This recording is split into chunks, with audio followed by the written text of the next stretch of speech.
अब एक और खबर की तरफ चलूंगा दीपेश, बहुत इंपॉर्टेंट खबर है जो नीचे आप देख भी रहे हैं। वापस मुंबई इंडियंस पहुंच गए हार्दिक पांड्या। तो 2 सीजन का साथ था कुणाल उनका गुजरात के लिए, लेकिन अच्छी बात यह है कि बहुत अच्छा एक्सपीरियंस लेके जा रहे हैं वापस अपनी टीम में। जिस टीम से सफर शुरू किया था, जिस टीम ने उनको सब कुछ दिया, जिस टीम ने उनको इतनी सक्सेस दी, वहां से गए थे।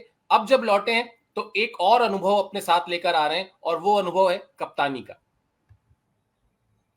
बिल्कुल ऐड ही करेंगे।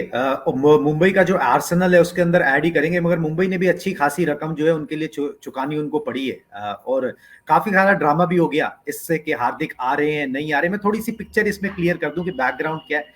कि भाई कई लोग बोल रहे थे कि भाई हार्दिक नहीं हुआ। प्रोसेस सिंपल सा था कि 26 तारीख तक आपके पास डेट थी कि आपको अपने प्लेयर्स अनाउंस करने हैं जो आपने रिटेन किए हैं, ठीक है, और जो आपने रिलीज किए हैं। तो एज पर लॉ आपको करने थे, जीटी ने अनाउंस कर दिया भाई। अब जब तक डील नहीं हुई थी, मगर डील जो है वो 12 तारीख तक हो सकती है। अभी तक मुंबई इंडियंस और जीटी ने ऑफिशियली अनाउंस नहीं किया है, क्योंकि ऑक्शन की डेट से एक हफ्ते तक पहले तक ट्रेडिंग जारी रह सकती है। आपको 26 तारीख को बेशक आपको लिस्ट जारी कर देनी है, मगर ट्रेडिंग जो है वो 12 तारीख तक हो सकती है। तो वो ट्रेडिंग जो है वो बाद में हुई, या बाद में हुई, और अभी उसका अनाउंसमेंट भी होना बाकी है। मगर ये जरूर है कि मुंबई घर वापसी उनकी एक तरीके से हो रही है। और मैं एक बहुत मेरे को थोड़ी सी हंसी भी आती है। हार्दिक पांड्या ने जीटी में आने के बाद बोला था कि भाई चेन्नई और मुंबई में फर्क इतना है कि चेन्नई जो है ना वो यंगस्टर्स को उठा के स्टार बनाती है और वो टूर्नामेंट्स जीतती है, और मुंबई जो है स्टार खिलाड़ियों को अपने टीम में शामिल करके टूर्नामेंट जीतती है। अब अब कहानी वहीं पहुंच गई है कि स्टार खिलाड़ी को टीम में शामिल करके वो दोबारा से जो है वो जीतने की कोशिश करेंगे। मगर अच्छा खासा पर्स उनको अपना खाली करना पड़ा। आरसीबी को ट्रेड करना पड़ा, उन्हें अपना कैमरून ग्रीन ट्रेड करना पड़ा। मगर एक अच्छा मूव है, मतलब मजबूती देंगे वो इस टीम को आके, जिस बस फिट रहें तो वो सेवाएं जो मुंबई चाह रहा है कि हार्दिक पांड्या उनको दे, वो देंगे। और रोहित शर्मा इतने टाइम से कर रहे हैं, अगर वो प्रोबेबली 1 साल के बाद नहीं भी करते हैं, कहते भाई ऐसे खिलाड़ी भी खेलूंगा, तो आपके पास एक बंदा है जो अगले 4 5 6 साल जो है शायद संभाल लेगा, तो दिक्कत नहीं होगी अगर वो फिट बने रहे तो। दीपेश साहब, जब मुंबई ने छोड़ा, हार्दिक पांड्या को रिलीज किया, उससे पहले के घटनाक्रम को अगर याद करें तो वो गेंदबाजी नहीं कर रहे थे, वो गेंदबाजी छोड़ चुके थे। और सिर्फ बैटिंग के दम पर आप उनको अपने साथ रिटेन करते हैं या नहीं करते, ये प्रश्न था मुंबई इंडियंस के सामने। मुंबई इंडियंस ने कहा कि, मतलब प्रोबेबली ऐसे ही बात हुई होगी, मैं तो अपने हिसाब से बता रहा हूं, लेकिन ऐसा ही डिस्कशन हुआ होगा।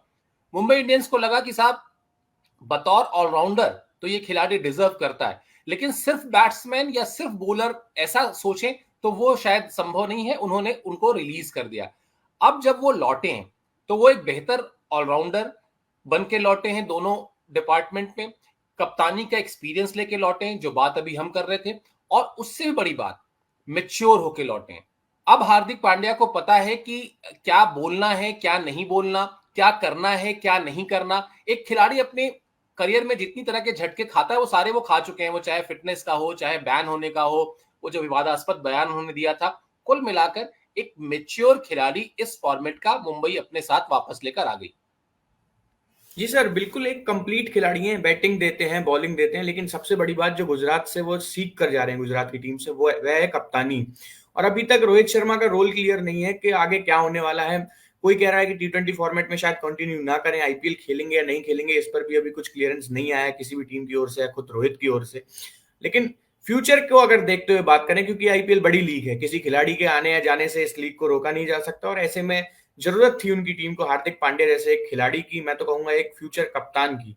अभी रहेंगे टीम के साथ, खिलाड़ियों के साथ रहकर एक टीम नई अपनी भी बिल्ड कर सकते हैं अगर रोहित कल को गेम छोड़े भी, क्योंकि सिचुएशन कुछ भी हो सकती है। एक खिलाड़ी किसी उम्र तक ही खेल सकता है, किसी टाइम तक ही खेल सकता है। ऐसा तो नहीं है कि लगातार 40-42 तक रोहित खेलते रहेंगे, लेकिन ऐसे में आपके पास एक जो सेफ्टी हो जाती है वो हो जाती है कप्तान की।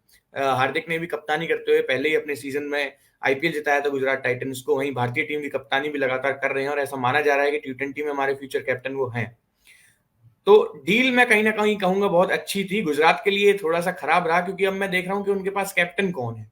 केन विलियमसन है या फिर शुभमन गिल को ट्राई करेंगे, काफी मुश्किल ये सिचुएशन हो जाती है। कल का दिन काफी हबड़ वाला रहा। मैं देख रहा हूँ लगातार, कभी ट्वीट आ रहा है कि हार्दिक पांड्या अभी गुजरात टाइटंस से मुंबई में चले गए, फिर आती है कि नहीं जी गुजरात ने तो उन्हें रिटेन किया है, कोई डील नहीं हो पाई है, फिर रात होते होते एक और खबर आती है कि मुंबई इंडियंस में हार्दिक पांड्या फिर से चले गए हैं। तो काफी हैपनिंग दिन रहा। डील ठीक ही थी, काफी अच्छी डील थी, और अगर कैमरन ग्रीन को बाहर करके उन्हें 15 करोड़ मिल रहे हैं तो इसमें कोई खराबी भी नहीं थी, क्योंकि जो कैमरन ग्रीन देते हैं उससे ज्यादा हार्दिक पांड्या टीम को दे सकते हैं, उनसे ज्यादा एक मैच्योर खिलाड़ी आपको हार्दिक पांड्या के रूप में मिलता है, और एक विदेशी स्लॉट भी आपकी टीम में बचता है अगर आप कैमरन ग्रीन को बाहर करते हैं, तो उसमें कोई बड़ी बात नहीं थी, कहीं ना कहीं एक अच्छी डील है। लेकिन फैंस जिस चीज का लगातार इंतजार कर रहे थे वह था कि जसप्रीत बुमराह और जोफ्रा आर्चर की जो जोड़ी है वो लगातार देखने को मिलेगी मैदान पे।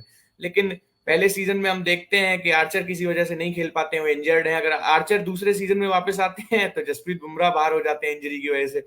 अब शायद जब तीसरे सीजन में दोनों खिलाड़ी खेल सकते थे, कहीं ना कहीं थोड़ी बहुत उम्मीद बन रही थी, हालांकि अभी भी आर्चर पूरी तरह फिट नहीं है, तो मुंबई की टीम उन्हें बाहर कर देती है।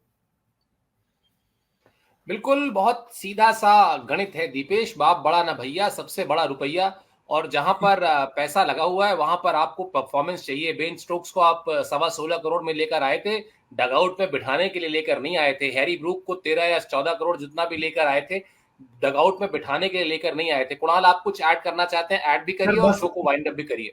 बिल्कुल सर, एक लास्ट कमेंट यही है कि मुंबई इंडियंस के पास जो है ना प्रेजेंट कैप्टन, फ्यूचर कैप्टन, जो टीम इंडिया का कैप्टन है वो उनके खाते में आ गया है। तो उन्होंने बहुत सोच समझ के ये फैसला किया, इससे आपसी रिश्ते भी बड़े अच्छे बने रहते हैं। हम देखते हैं कि जब कोई गणपति का विसर्जन और वो सब चलता है मुंबई के अंदर, तो हार्दिक पांड्या अंबानी जी के हाउस जाते हैं, वहां पे उनको न्योता मिलता है, तो वो एक पर्सनल रिश्ता भी बना रहता है, प्लस आपको एक कप्तान भी मिलता है, आपकी टीम की ब्रांडिंग मजबूत होती है कि आपके पास टीम इंडिया के कैप्टन्स हैं।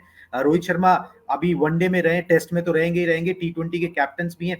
आपको एक बेहतर ऑलराउंडर, जैसे अभी दीपेश बता रहा है, एक more reliable all rounder, more experience all rounder भी मिलता है। तो एक बढ़िया ही डील थी मुंबई इंडियंस के लिए। और जब भी वो उसके पीछे भागे, और उन्होंने इंतजार भी नहीं किया कि भाई 12 तारीख हो और तब तक हम करें, उन्होंने कहा कि भाई अभी इसको निपटाओ, और रात तक जो है उन्होंने फैसला कर लिया, ऑफिशियली भी आ जाएगा। चलिए जी, इसी के साथ व्यूअर्स का बहुत धन्यवाद अदा करते हैं, सुबह सुबह हमारे साथ जुड़े और इस ब्रॉडकास्ट को रैप अप करते हैं। मगर जाते जाते फिर वही आपसे दरख्वास्त करना चाहेंगे कि अभी तक अगर आपने स्पोर्ट्स 9 को सब्सक्राइब नहीं किया है तो प्लीज सब्सक्राइब कर लीजिए, साथ में बेल नोटिफिकेशन की घंटी जरूर बजाइए, ताकि जब भी हम कोई बड़ी खबर, कोई एनालिसिस, कोई ब्रेकिंग न्यूज अपने लाइव वीडियोस के जरिए आपके पास लेके आ रहे हैं, तो आपको इन्फॉर्मेशन मिल जाए, आप अपडेटेड और इन्फॉर्म रहे। Thank you for watching this show. Thank you very much.